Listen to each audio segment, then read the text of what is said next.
नहीं, मेरे ख्याल में ये आपने सही कहा है, बल्कि दर हकीकत जब कोई कौम या ग्रोह किसी मुसीबत में गिरफ़्तार होता है तो उसमें बहुत हद तक उसकी अपनी बदनज़मी होती है। हिंदुस्तान के मुसलमान जो हैं बाद मामलात में इकट्ठे हो जाते हैं, लेकिन आपने सही कहा है, लेकिन इसके बावजूद जहाँ तक अपने तमद्दुन की बका का ताल्लुक़ है, मेरे ख्याल में वहाँ की दीनी और गैर दीनी जमातें इसमें मुत्तफ़िक़ होते हैं। मसलन मैंने आयली कवानीन का जिक्र किया है कि जो आपके नॉर्मल कवानीन रोज़मर्रा की ज़िंदगी के हैं, आप वहाँ अपनी फ़िक़्ह के मुताबिक हल करवाते हैं, तो वहाँ तो उन्होंने उसको मिलियामेट करने की कोशिश की थी और मुख्तलिफ जो फ़िरक़े थे इस मामले में मुत्तहिद हो गए थे कि आयली कवानीन को नहीं छेड़ना। तो मेरे ख़्याल में मुसलमानों को इस बात की ज़रूरत है कि अपने आप को ऑर्गेनाइज़ करें बहैसियत एक, मैं नहीं ये कहता कि सियासी क़ुव्वत के, वो तो सियासी क़ुव्वत तो आदमी बन ही जाती है, लेकिन उनकी तमाम जमातों में चाहे दीनी हो, चाहे वो तमद्दुनी हो, चाहे वो सियासी हों, एक यूनिफाइड अप्रोच होनी चाहिए अपने तमद्दुन को बचाने की, जो कि उनकी है, लेकिन आपस में ज़्यादातर इख्तलाफात। मगर एक और बात है, सदर कमेटी ये भी बताती है कि जब वोटिंग का वक्त आता है तो आम तौर पर मुसलमान जो हैं वो एक लाइन की तरफ जाकर वोट देते हैं, या कांग्रेस को देंगे या हिंदू महासभा या उनको बीजेपी को देंगे। तो आपस में ये चीज़ है ज़रूर, लेकिन ये आपने जो बात की है उनको इत्तेहाद के साथ रहने के रास्ते में ख़ुद हिंदुस्तान रुकावटें पैदा करता है। ये भी एक बात है, वो इस बात पर निगाह रखते हैं कि मुसलमान आपस में मिलकर कोई ऐसी कार्रवाई न करें जिससे उनमें इत्तेहाद पैदा हो, और वो उसमें रखना अंदाजी के लिए सियासी तौर पर और दूसरे दायरे से वो कोशिश करते रहते हैं। तो आपने कहा बिल्कुल सही है कि मैं तो समझता हूँ कि कायद आज़म ने जब पाकिस्तान बना था और हिंदुस्तान आज़ाद हुआ था, हिंदुस्तान के मुसलमानों को कहा था कि देखें, बात यह है कि आपने पाकिस्तान के हक़ में वोट दिया है, तो लिहाजा आप निशाना सितम बनेंगे, मगर आपको चाहिए कि आप अब हिंदुस्तान के अंदर चूँकि रहना है आपने, तो उनके आइन की पैरवी करें, लेकिन अपने आप को मुनज़्ज़म रखें, मुत्तहिद रखें, अपने जो बुनियादी हकूक़ हैं उस पर आँच न आने दें। आपको कोई ताकत यानी इसमें ख़त्म नहीं कर सकती। तो मेरा ख़्याल में ये, और फिर उनकी तादाद बहुत है, देखें ना, वो तादाद, हिंदुस्तान तो उनकी तादाद ज़रा कम ही बताता है, वहाँ के मुसलमान अपने आप को 20 और 25 करोड़ के दरमियान बताते हैं, हिंदुस्तान उनको 12-13 करोड़ से ज़्यादा नहीं बताता। ये जो 12-13 करोड़ से 25 करोड़ की आबादी है, ये बहुत बड़ी एक आबादी है और ये फैली हुई है। भाई हिंदुस्तान के बेशुमार इलाके ऐसे हैं लोकल, जिन लोकल इलाकों में मुसलमानों की मेजॉरिटी है।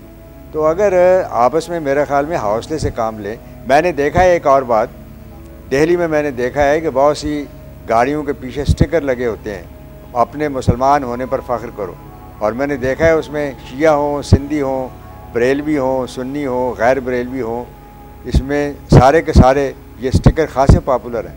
तो इस स्टिकर से भी उनको बड़ा हौल उठता है कि ये क्या लिखते हैं। बहरहाल, तो मेरे ख़्याल में ये बुनियादी तौर पर मुसलमानों को अपने हुकूक़ की हिफाजत के लिए यानी इकट्ठा होना चाहिए, और खामखा को ऐसी बात नहीं करनी चाहिए कि वो यानी एक सियासी जिसे कहते हैं रस्साकशी की बजाय अपने मुतालबात, अपने हुकूक़ के बारे में मुत्तहिद होना चाहिए।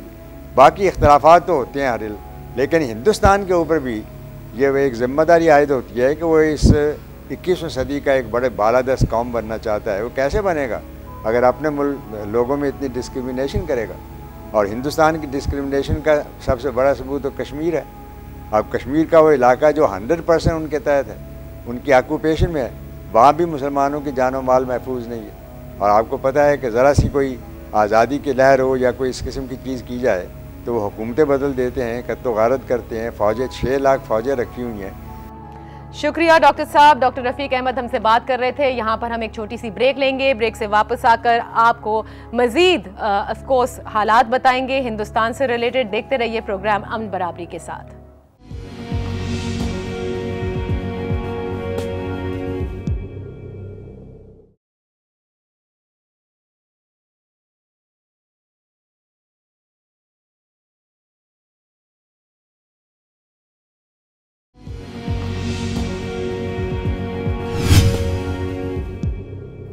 Welcome back. आप देख रहे हैं अमन बराबरी के साथ। भारत में एक हिंदू दिलत को सिर्फ इसलिए हलाक कर दिया गया कि इसका नाम ऊंची जात वाले शख्स जैसा था।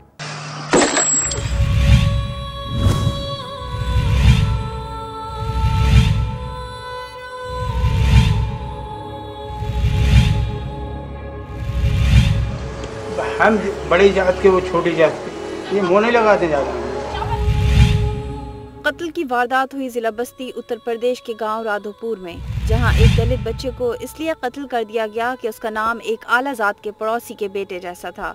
नीरज 14 साल का एक कमसिन लड़का था जो रात के खाने के बाद अपने दोस्त के घर टीवी देखने गया और वापस न आया। सुबह उसकी लाश खेतों से मिली।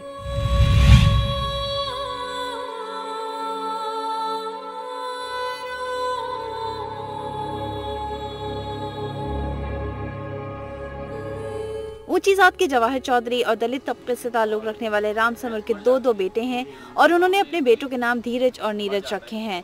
नामों का ये झगड़ा दोनों खानदानों में कई साल पुराना था। जवाहिर इस सिलसिले में राम को कई बार तंबीह कर चुके थे कि वो नाम तब्दील कर लें। पुलिस का कहना है कि जवाहिर के 2 दोस्त नीरज को गला घोंटकर मारने में मुलव्विस हैं, जिन्हें गिरफ्तार कर लिया गया है, जबकि जवाहिर चौधरी के दोनों बेटे इस वक्त फरार हैं। भारत समाज में जात पात की तकसीम की जड़ें इतनी गहरी हैं कि कई दहाइयां गुजरने के बावजूद कानून भी इसको खोखला न कर सका और हजारों अछूत इस तकसीम का शिकार होकर मौत के मुंह में चले गए। भारत में अछूत दलित भी कहलाते हैं। दलित का मतलब टूटे बिखरे लोग हैं जिनको सोसाइटी न साफ पानी तक रसाई देती है और न इन्हें इबादत गाहों में जाने की इजाजत मिलती है। 16 करोड़ अफराद अछूत कहलाते हैं जिन्हें इंसानी हकूक मयस्सर नहीं। ऊंचे जात के लोगों की जानिब से उनके घर जलाए जाना एक मामूल की बात लगती है। उनके लिए सफर की यकसा सहूलियात तक दस्तयाब नहीं। ये लोग रोज जीते हैं और रोज मरते हैं, जबकि सेक्युलर भारत की जमीन हर गुजरते दिन के साथ तंग होती जा रही है।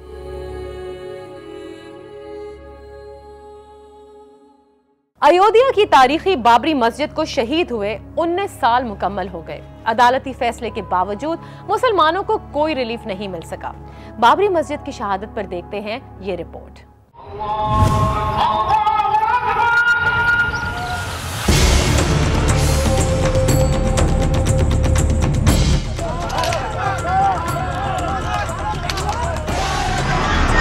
हिंदू इंतहा पसंदों के हाथों तारीखी बाबरी मस्जिद की शहादत को 19 बरस बीत गए। इस बार यौम आशूर ही बाबरी मस्जिद की शहादत का दिन था।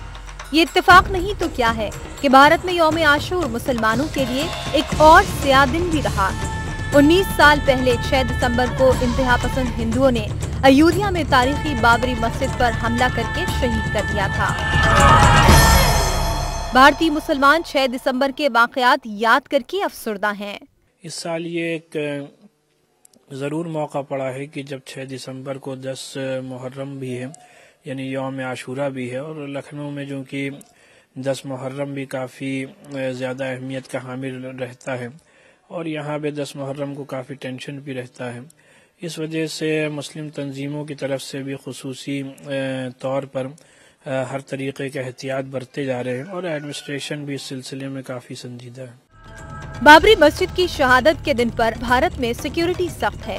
बदअमनी के किसी भी वाक़े से बचने के लिए इंतजामात भी किए गए हैं, लेकिन कुछ सवालात आज भी जहन में हैं। क्यों 6 दिसंबर 1992 को इंतहा पसंद हिंदुओं को बाबरी मस्जिद शहीद करने की खुली छूट दी गई? क्यों सेक्युलर भारत महज नारा है? क्यों मुसलमानों की नस्ल कुशी का मौका हाथ से जाने नहीं दिया जाता? क्यों और क्यों?